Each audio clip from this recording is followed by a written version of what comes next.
What's up, everybody?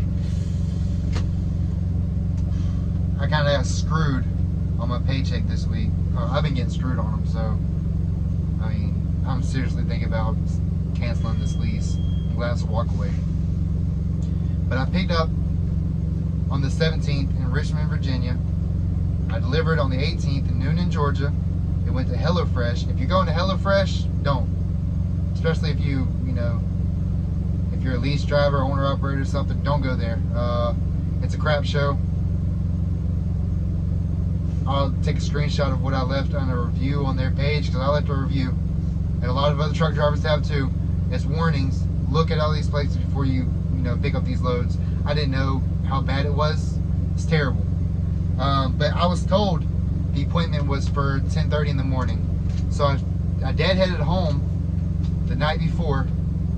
I got up, drove 100 miles back up to make it there. I was there around 8 o'clock. I was like, okay, I'll be here for like another hour and a half, then I'll get in my door.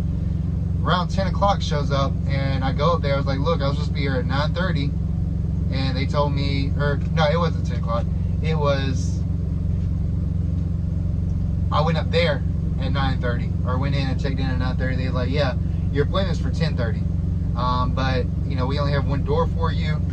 We're not really doing appointments, and you got like 2 trucks ahead of you to be unloaded. I was like, so how long does it take to unload those 2 trucks? And the lady was like, well, we only got one person doing it. He has to unload everything, downstack it, and then let you go. And she said that usually takes about 2-3 hours of truck. So I was like, okay. I was already fuming at the thought that I was gonna have to wait 6 hours, right, to be unloaded. And it was Friday. So I mean, if I didn't get unloaded fast, I wouldn't be able to get loaded again for the weekend. Well, I wait till about 11 o'clock, something like that, and go in and ask again. Yeah, there's really nothing we could do. We can't put you in a dock or anything. So I'm on the phone with the dispatch company, not my dispatchers, but who was it? Let me see. I don't even remember who it was. I think it was Reliable. I'm not sure. I didn't put that in there.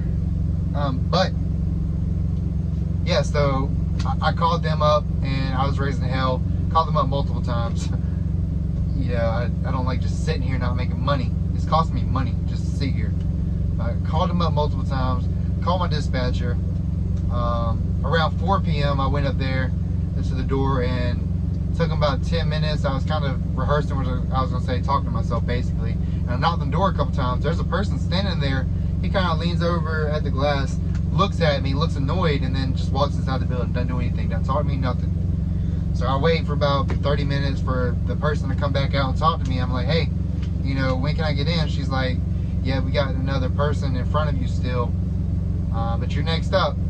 And it turns out they put somebody else in the door that I need to be in, unload and start unloading them, and they basically cut in line in front of me.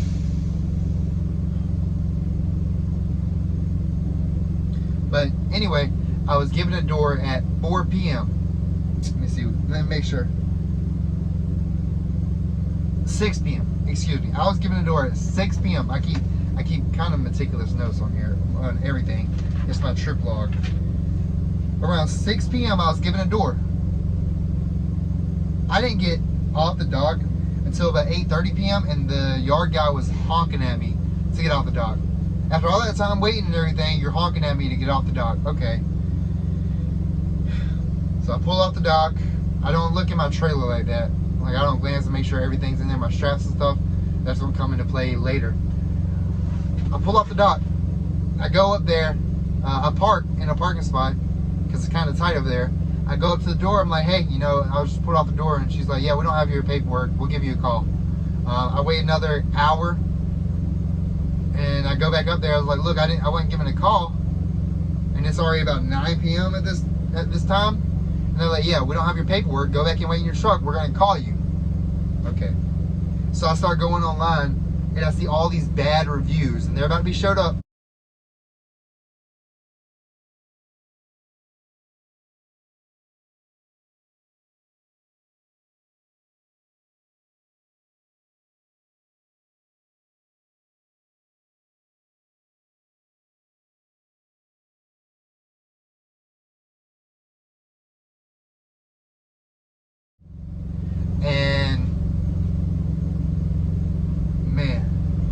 I'll show these bad. I looked at all these bad reviews, and I kept trying to find the number. They don't have a number for the shipping office.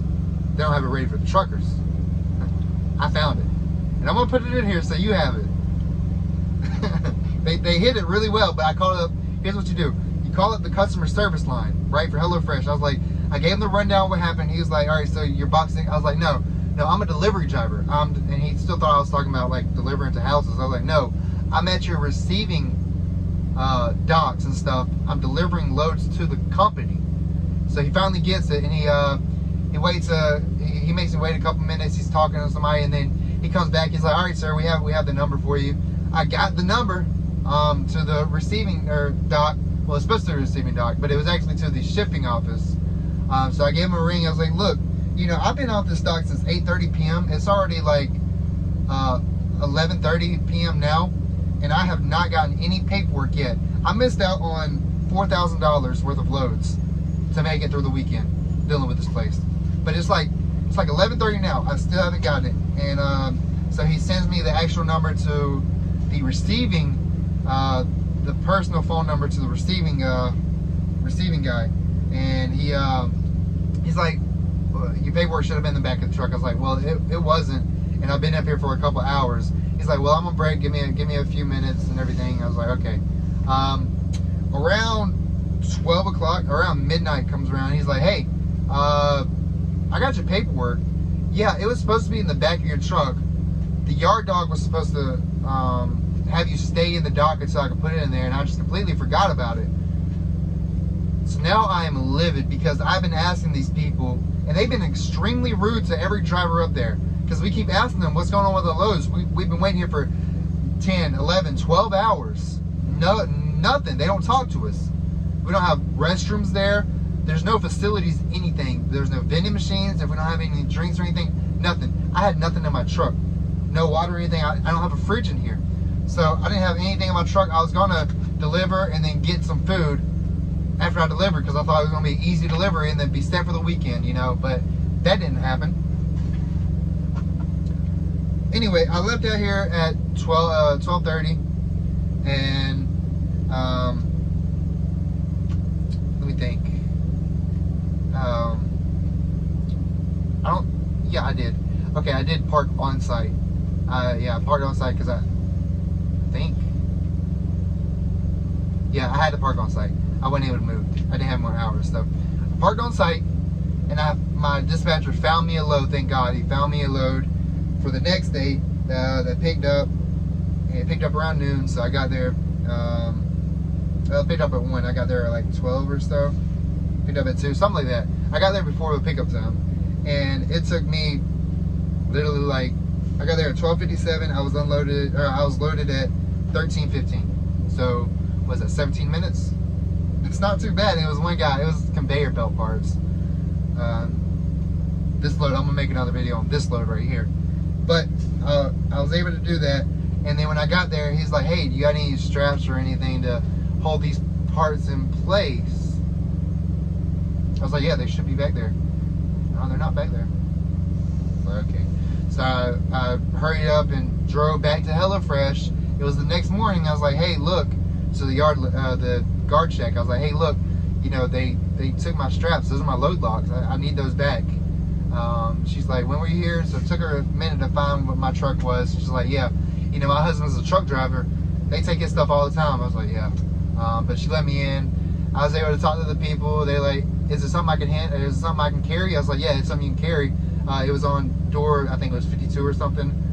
So she comes back like 10 minutes later with a box of straps. Some of them weren't mine, but I took the whole box anyway. I don't care. They're obviously not going back for their straps.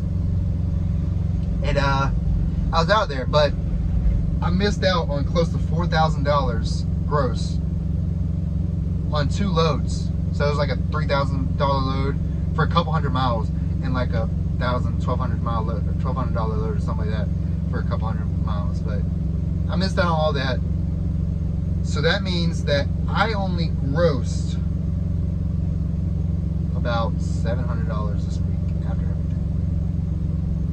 But the cherry on that, I was not paid attention at all for being there.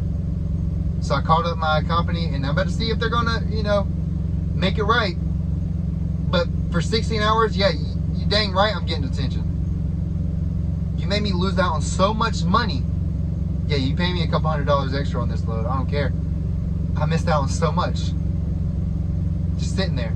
No bathroom, right? I had to idle because it was so hot in Atlanta that day. I had to idle the whole day.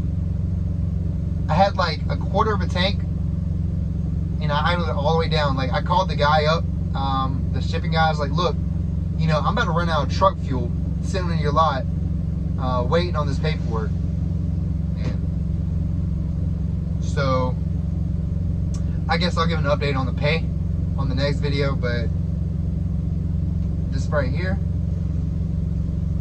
I'm really contemplating, because I've only had 1 week that I grossed enough to gross myself after deductions over 2,000. That was like a 3-day week.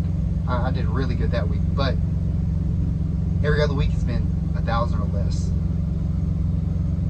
and that's before I take out taxes. That's gross, and I still got to pay for the stuff on the truck. I got to pay for tolls if they're not taking about that. I had to wash my truck. Like, nah.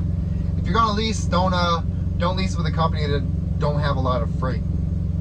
If they don't have a 24-hour, 7-day a week dispatch that they can dispatch you on night, weekend, day, it don't matter, don't go with them. That's something you need to ask, because this problem, I can't get any work on the weekends. Is the main thing. They basically have me sitting on the weekends if I don't have loads or something. So make sure if you want to lease to a company that has enough freight to keep you running, because this company don't have enough freight. They do not have enough freight to keep me running. They're not able to get the high value freight. All the freights, basically, I made $60 profit on this load. But I'll give an update on that, and another reason why I'm leaving this company, because it was a safety issue while I'm leaving this company. So that's coming in another video. I will give a shout out to the name of the company when I leave, because I'm not staying here. After what they pulled, safety wise, I'm not staying here. This is my CDL on the line. When I say something isn't safe, when I say I'd rather have it done here, there's a reason why. But y'all be safe out there. I'll catch you in the next one.